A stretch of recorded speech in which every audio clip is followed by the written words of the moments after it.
Welcome to the Iron Self podcast, where we jump into health, fitness, mindset, and becoming the best version of yourself. Today with your hosts, Mike and Kayla Minion. Hello and welcome back to the Iron Self podcast. Welcome to episode 6, guys. Today we are going to be talking about Diet culture. Really? That was good. That was good. Okay, so let's get started. What is diet culture? Diet culture is everybody everywhere on diets all the time. Dieting. It is a chronic diet for the majority of the population. Lots of people in this world believe that they need to be on a weight loss journey or a health improvement journey, whatever you want to look at, but it is all based on different diets. So we all have that friend that's like always on a diet, like can't eat certain things. 1 month they're on this diet, the next month they're on this diet, and it's like you don't know which diet they're on and what are they supposed to eat. So lots of people, like Mike said, are chronic dieters. So today we're talking about chronic dieting. I'm going to give you guys some stats to get us started because stats are always fun. Who doesn't love a good stat? So an estimated 45 million Americans diet every year. I wish this was like a global stat, but unfortunately I could not find a global stat for you. But 45 million Americans is pretty substantial. I think there's 333 million Americans total, so that's, that's a large portion of, that's an eighth almost of their entire population is dieting. Okay, so now 45 million, that was impressive, but the impressive factor here is how much people spend on weight loss products. Okay, get this, ready?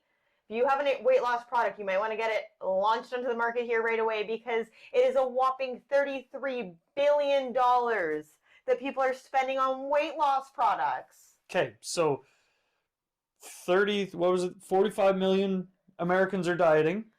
$33 billion is spent. What are the results? Astounding results. Here we go. Astounding results. 2/3 of Americans are still considered obese or overweight. Okay, so this comes into that chronic dieting because if everybody's got these diet products and everybody is spending all these billions of dollars on diet products, what gives? Where's the gap here? Well, and I think that is the big precursor here. So let's there's a couple different avenues we can go down with this. But I mean, really, before we were getting ready for this podcast, we were kind of just saying, like, essentially, all of these fad diets, everything that's out there is set up to make you. It sets you up to make you fail. Like, if you think of...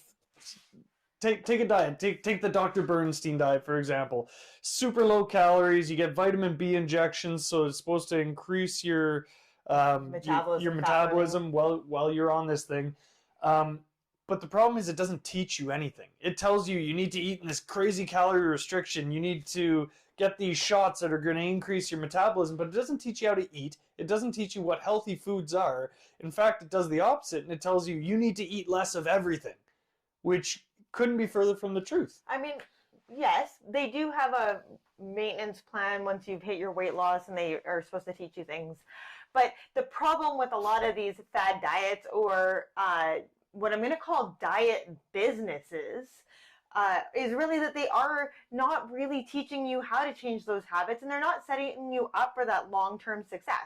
There's no habits and skills. There's no skills, yeah. And the other problem is old habits die hard. So think of it like this. If you always eat hot dogs when you go camping, and then all of a sudden you've lost all your weight, you go camping, the first thing you want to do is take hot dogs. But if you didn't learn new skills, then you might not know that maybe you can eat other things while you're camping. You might still be stuck in that mindset of, I only eat hot dogs while I camp. Right. And like Kayla was alluding to, these are weight loss companies. So you go to them strictly because you need to drop pounds right now. So again, if you're somebody who has been dieting and you've been looking for ways to lose weight and this company comes along and says, I can make you lose weight. All you got to do is eat nothing and take these injections and boom, you're going to lose weight. And it works for somebody for a period of time. So they're like, okay, so that's what I have to do to lose weight. I just need to continue eating less and less food and getting these vitamin injections to make me lose weight. Right. Okay. So outside of Dr. Bernstein, the other diets that are kind of those diet businesses, so you could look at like isogenics, where you're taking and replacing 1 or 2 meals a day with a shake, right, that has nutrients and all of that kind of good stuff in it. But you're, again, just reducing the amount of calories you're eating. Or Jenny Craig, where they're giving you those prepackaged things. Yeah, or Weight Watchers with their point system. You got to hit your points. Right, and the point system is not really a whole lot different than calorie counting or macro counting. You're still counting something. It's a simplified version. It's a version of macro counting for somebody that doesn't want to learn how to count macros. Okay, so then let's look at Dr. Oz. Dr. Oz, so many people would look at him and be like, oh my goodness, this man is a god. Look at all these weight loss products he has. Raspberry ketones, Carcinia gambogia. We got to take all this stuff and we're going to lose all this weight. I can't even pronounce that last one. I think I got it. Yeah, that's pretty good. Did I do okay? Nailed it. It sounded okay. It came out good. I didn't even practice, so that was good. Okay, so outside of these supplements that you can kind of take, and I'm going to call the diet business more of a supplement-based business, because at the end of the day, most of these companies are preaching to you to take some form of supplementation or some ridiculous amount of low calories, okay? Yeah. Right? So they've come up with these theories. Then we've got other fad diets that have kind of come through the ages, but some of them actually aren't as terrible as one might think. Yeah, not all evils are created alike. So let's talk about the one that's way mainstream right now, and it's still kind of fluctuating in and out of mainstream, and I can't even count on one hand how many people have come to me and said, the keto diet is the only diet that's ever worked for me. I've lost a ton of weight. Okay, there is no magic pill. Okay, we just learned that $33 billion is being spent in the weight loss product industry, and that 2/3 of Americans are still overweight. So the weight loss products are not working. Keto, yes, it works. But why does it work, Mike? Because you're in a calorie deficit. Wait. No. It's because I get to eat bacon for breakfast with cheese on top of it. No, the whole overarching thing is that you are still in a calorie deficit. And I hate to break it to anybody who's keto. I got nothing against keto. If that is how you want to eat, then if it works for you, great. All the power to you.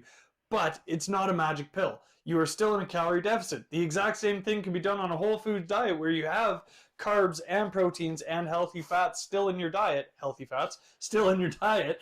You can still hit those goals, but you still got to be in that calorie deficit. So the biggest thing here with keto is that for a lot of people, it curbs them away from things that they would normally overindulge in, right? They're not sitting down on a Friday night in front of a movie to eat an entire bag of potato chips that they might otherwise have eaten.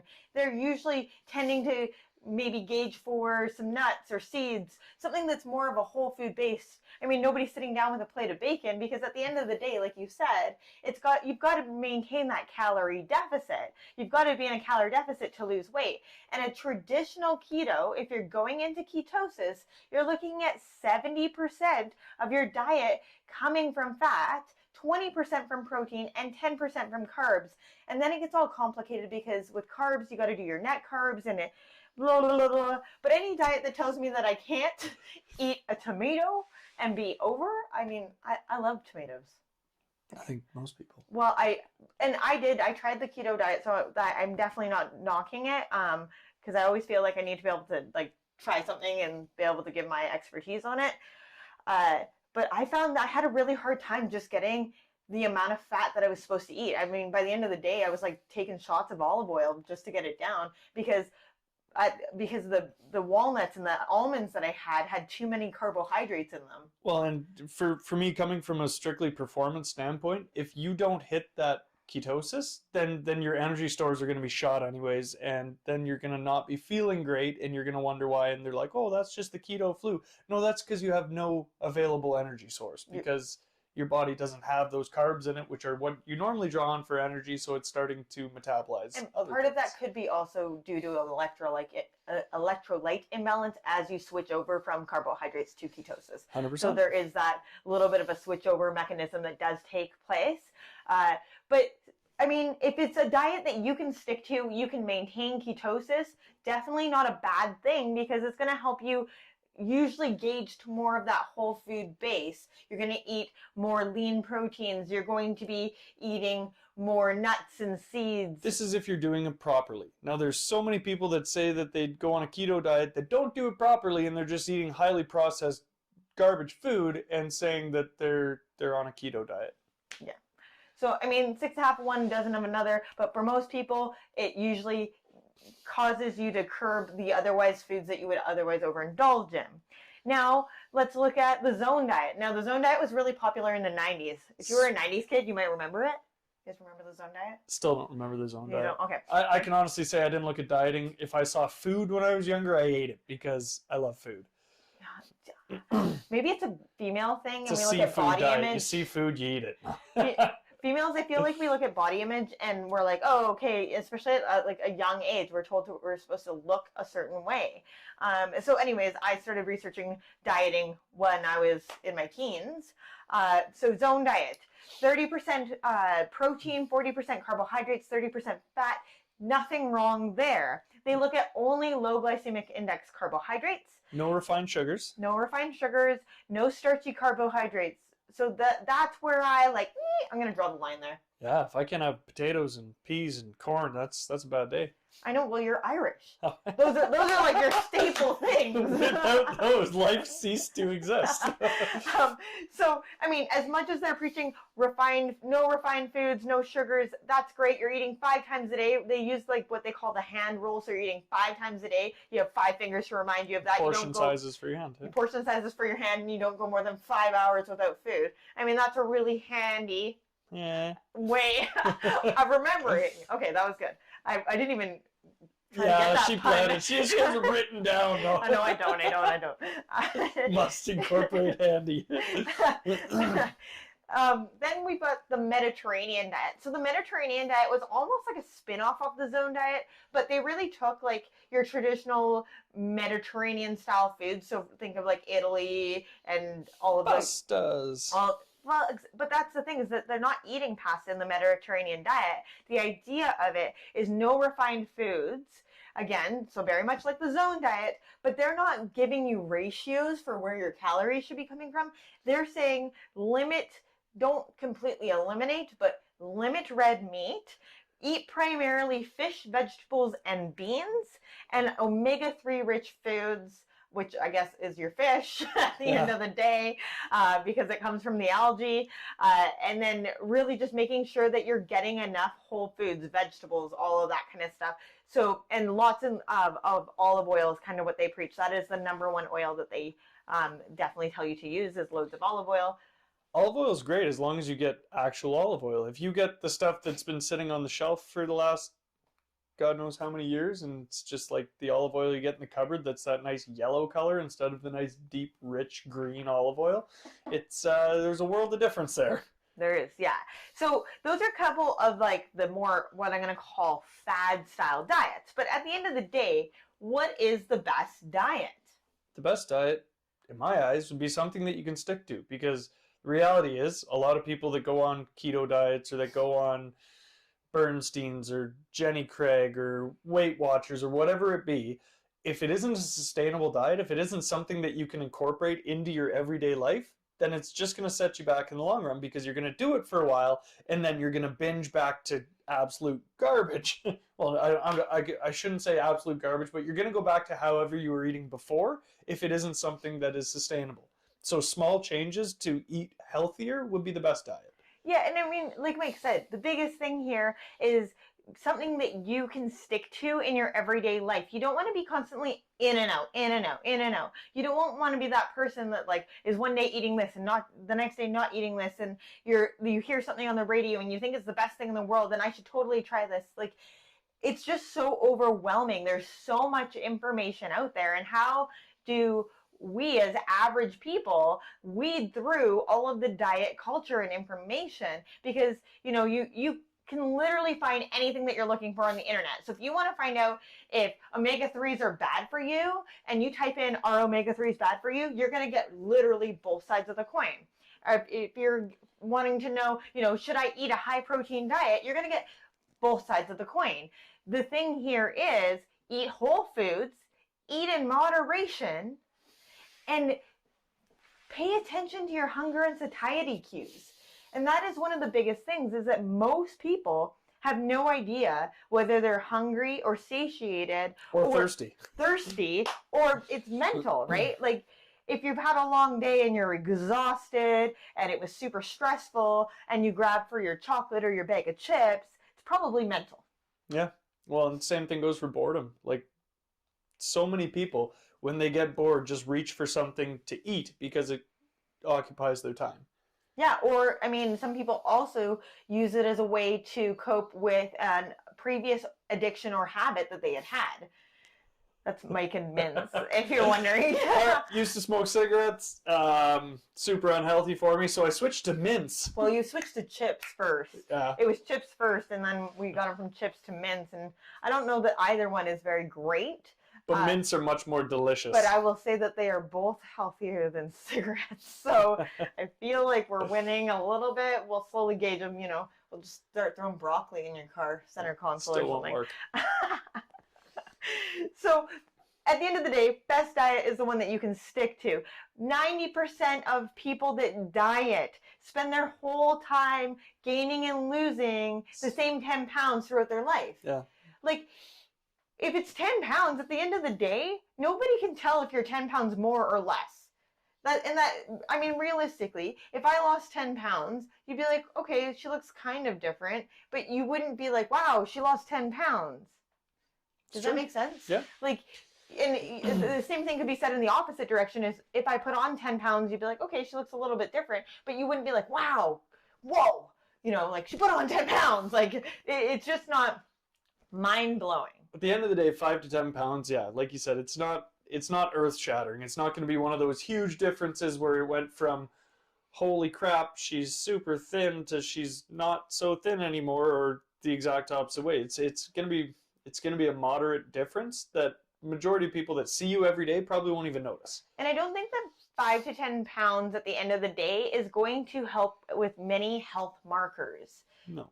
I mean, when you're looking at weight loss strictly from a health standpoint, so not from vanity, those kinds of things, I don't think that it really is going to change a lot of health markers. It might decrease your risk for some like heart disease and those kinds of things, because any amount of weight loss is going to do that, to a certain extent. But again, weight loss in itself is definitely going to help with those markers, but if we're not incorporating more into that lifestyle, then you're not going to get the added benefits, like the physical activity that you should be doing to help with that cardiovascular health, to help with all of these other factors. If you're just doing a diet to lose weight, then you're going to be doing a disservice as far as that goes. Well, and the other part of this is when we're talking about weight, I mean, let's define this. A lot of people say in relation to scale weight, right? If I step on this scale, I'm going to weigh X amount of pounds, and I want to lose X amount of pounds to weigh this amount of weight, because when I was this age, I was this amount of weight. Okay, first of all, muscle weighs more than fat. Yep, okay, so if composition. you're training any sort and you're training and you're putting on muscle, whatever, you're going to weigh slightly more than what you did at that point in your life. The other part that we are contending with is hormones, lifestyle habits, behaviors. Like, there's so many things that come into play here. So I would say look for what you want yourself to look like versus a physical number, because body recomposition is a real thing. And wouldn't you rather change your body shape and be able to eat 1,800 or more calories a day as a female? I mean, males, you can definitely get away with more than that, and change your entire body shape rather than eating 1,200 calories and starving to death? Well, that says it perfectly for me right there, because, you know, I have a client that I'm thinking of right now that the main goal for this client was not to lose weight at all. It was just to get stronger, faster, and better at their sport. So we've accomplished that goal, and in the process lost X amount of pounds. We're over, I think, 15 pounds of weight loss now already. Like 22 inches, right? But yeah, over 22 inches, well, even better than that now. So it's insane to me that the body composition has changed so much and the weight has come along. And my favorite thing is the fact that this client says, it's crazy that I get to eat everything that I want to eat too. Like, I never feel like I'm in in wanting. Like there's no want there. If I want to eat chocolate, I'm gonna eat chocolate, right? It's that 80-20 rule where it's like 80% of the time we eat like gold, and then 20% we treat ourselves. And the funny thing is, when you're in that 80-20 kind of idea where it's like I'm gonna treat myself every once in a while, but I'm gonna eat super healthy all the time, your hunger cues and the way that you taste food changes. So then you end up doing more of like a 90-10 when you're trying to do an 80-20. And I always say that. It's kind of funny. I call it living in the gray, right? There's so many people it's like black and white. I can't eat this food because this food does this to me. I can't eat this food because it's off limits because I'm dieting and blah, blah, blah, blah, blah. I'm like, if you would just stop placing labels on food because they never asked you to place labels on them, then you could actually like live in the gray a little bit, and then you might actually eat less, like Mike already said, of the things that you might otherwise overindulge in. So there is a couple other caveats to that. There's scientific research in regards to having a bowl of food or a bowl of candies in front of you. People are more likely to eat them. The more colors that are associated with food. Skittles. It was a Skittles study. Gotta taste the rainbow. No, it was a Skittles study though. But the more color that's there, the more likely people are to eat it. So there are a couple different things that goes along with the brain research around that. Like if you were to take a bowl of chips and you just keep refilling that bowl, people will continue to eat it. You can refill it all day and people will continue to eat it. But that is a whole nother topic in regards to habits around that and the role of your environment. Okay, so let's dive into supplementation. Okay, I'm going to talk about like things that have come out recently, more so in research and studies that used to be considered top. Yeah, fat loss items, right? So I'm going to do the caveat right now. There is no magic pill. Go. There is no magic pill. Okay. But CLA, so I'm going to butcher this. Conjugated linoleic acid. Thank you. Used to be one of the big names in like diet pills, diet research, okay? So there's a bunch of new studies coming out and they found tons of like valid information in animal studies. Animal studies. Okay, so they put it into the animals' muscle cells, and it helps the animals burn more fat and actually helps them maintain weight loss after they've hit their goal. Shows that it actually in an animal can reduce fat by up to 70% in the muscle that's injected. Now, when replicated in human studies, the results are really negligible. Like I wouldn't call them results. I wouldn't waste my money if that was the way to say it. But anyways. I hate to say this for anybody that takes CLA, by the way, just so. So 3.2 grams per day is what you would take for your dosage. And you might lose 0.11 pounds per week compared to a placebo. 0.11. Like that's not even half a pound. That's not even a quarter of a pound. It's nothing, right? So again, CLA, as much as it has been highly touted, and back in the day, new research is showing, unless you are a rat, it's not going to help you too much. Darn. Okay. L-carnitine, and L-carnitine has been something that if somebody comes to me and says, I want a fat-burning supplement, I usually direct them towards L-carnitine. Something with L-carnitine in it. Anyways. L-carnitine has a lot of research around it.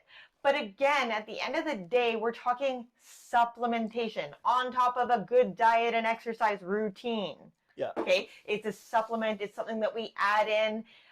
A lot of supplementation, most of the benefits are seen in like higher level athletes when you are trying to be like the top of the top of the top. When the points of percentages really count. So we're talking Olympic athletes. You need that extra edge. This is who it truly affects. Okay. So L-carnitine, it really helps more fat be uptaken into the mitochondria in your cells for use of energy. Non-nerd talk, it becomes more bioavailable. It starts to utilize fat more efficiently. Thank you. Always got to toss that out there. Okay, so in healthy weight individuals, there's essentially no benefit to taking L-carnitine. They can't say that it does really much of anything. However, the results with obese and older adults are actually like pretty good. So 2.9 pounds more weight loss is seen in older adults and obese people. And I think part of that is going to come into play with hormones, energy production, because you are helping to utilize more energy, and usually your metabolism slows down a little bit as you age, and so there is that kind of thing. Again, not a crazy amount. 2.9 pounds over. It didn't give me a time frame. Most of those studies are between 6 and 12 weeks. So just under 3 pounds is not anything. Nothing to scoff at. I wouldn't scoff at it by any means. Now, there is actually benefit though to L-carnitine in brain research. So this is something completely different. So if you're going to take it for weight loss and just see if it works for you, great. Oh, losing my mic here. Okay, great. But the other part of this is that it actually improves your cognitive function and prevents age-related mental decline. So they're actually using it now with brain research. Early onset dementia. Yeah, so they're actually using it to help with age-related mental decline for dementia and Alzheimer's. Yeah. So, I mean, not necessarily a bad thing, and I definitely wouldn't call it a waste of money. No. So there you go. So L-carnitine, not a waste of money. Not a waste of money. Maybe not the best thing unless you are older or obese, if you're using it specifically for weight loss. Like I said, there's a ton of research out there on it. So again, I always recommend you do your research, talk to your doctor when taking a supplement. Now, we can look at things in relation to inflammation in the body, right? Because inflammation is a really big indicator with weight and weight management. A lot of people just have that bloated feeling, right? So it's not that they are necessarily overweight. You could have somebody that's in perfectly good as far as the body mass index, as far as their actual weight goes, but they feel bloated and they got that little belly on them. Yeah, and I mean, it might not just be in your guts. It could be in other parts of your body if you're retaining water, those kinds of things. So things that help with inflammation in the body. So turmeric is a spice from the Middle East. And it has something in it called curcumin. And curcumin has been shown to be very good for anti-inflammatory capabilities. So if you just add a little bit to your rice, it's going to make your rice look a little yellowy. And it doesn't really overly change the flavor. It kind of almost maybe a little nutty, but nothing crazy. It also helps for recovery if you are working out. Then you can look at your omega-3s, and your omega-3s, you're looking at EPA and DHA. Most people aren't getting enough omega-3s in their diet. I mean, unless maybe you're eating that Mediterranean diet that we talked about, right? Yeah. Or if you're coastal and you eat a heck of a lot of seafood. Yes, because the seafood has EPA, DHA, the omega-3s in it because they eat the algae. The algae are what produces the omega-3. So this is something that you have to be aware of, is if you're eating farmed salmon, you might not be getting the omega-3 levels that you might get from wild salmon. Well, yeah, I forget the exact number, but they did a study on farm salmon, and it was like you're only getting like 20% or something like that because they live off corn. They live off of cornmeal, yeah. So something to just be aware of is whether you're getting wild salmon or farm salmon, because there is a difference when it comes to your omega-3s. And making sure that you are getting enough omega-3s over the course of the week. So it looks about 5 grams. Is it 5 grams? Yeah, 5 grams per day, up to a maximum of 10 if you're feeling super inflamed. But again, look for the digestive upset and those kinds of things that might come along with that. So this comes down to the supplements. A lot of people get the omega-3s or their omegas in a pill form, right? So that's a great avenue to take. Yeah, and then you can really look at like ginger. Ginger is really great for soothing the digestive tract. That'll reduce inflammation. You could look at your papain and bromelain. So that comes from papaya and banana. Oh my goch. Pineapple. Pineapple. That's the French, right? Like, I'm not even French, but you know, like bromelain. Tele Francais was a thing when I was a kid, you know? La, na, na. Yeah, la, na, na, na. Well, of course, bananas would come to mind. Oh, anyways. That's another tangent. Papain and bromelain. So papaya and pineapple is what it comes from. And they are digestive enzymes that help to break down proteins. And they help to also reduce inflammation, again, in that digestive tract. And then you can look at MSM, and I did not write down the full name of it because I would just butcher it let's be honest. 100%. Yep. It's like too. It is wordy. a sodium compound. It's a sulfur compound. Yeah, sulfur. And so it's like the sulfur that you would find in like your onions and your garlic. So its effects are actually multiplied when you have supplement it combined with glucosamine sulfate, and you're looking at about 2,000 milligrams a day, and that'll really help with joint pain, joint inflammation, muscle inflammation, and then inflammation in your smooth muscles, so your digestive tract, all that kind of stuff as well. So those are a couple of the things to look at in regards to inflammation in the body. Reducing inflammation in the body is going to reduce the amount of water that we're storing, and then it also just helps our body move and feel better. And when we're moving and feeling better, we're also usually going to be eating better and wanting to treat our bodies a little bit better at the end of the day. Yeah. So kind of to summarize diet culture, there is no magic pill. Anybody who's been on a diet for a prolonged period of time should probably get off the diet. If it hasn't worked for you this far, chances are it's not going to continue to work for you, and we should learn how to eat whole foods instead. Yeah, well, I mean, like the definition of insanity is continuously doing the same thing over and over again and expecting a different result.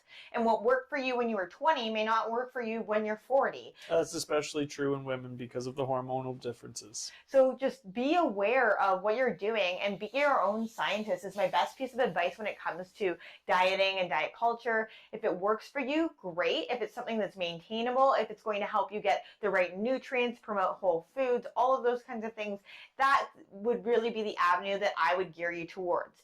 Now, if you are looking for help with dieting or losing weight or gaining weight for that matter, because there are a lot of hard gainers out there, we do recommend that you reach out to a dietitian in your area, reach out to us. We are nutritionists, we are sports therapists, or not therapists, sports nutritionists. Sports nutritionists, and we do sports specific training as well. So really reach out to us if you have any questions or concerns, and if we can't answer them, we can definitely direct you to somebody that can. 100%. So thank you so much for taking the time to listen to today's episode. If you have any questions or comments, reach out to us. If you loved it, please make sure you share it, like it, share it with family members, friends, anyone that you think that could benefit from today. Have a great day, guys. Bye.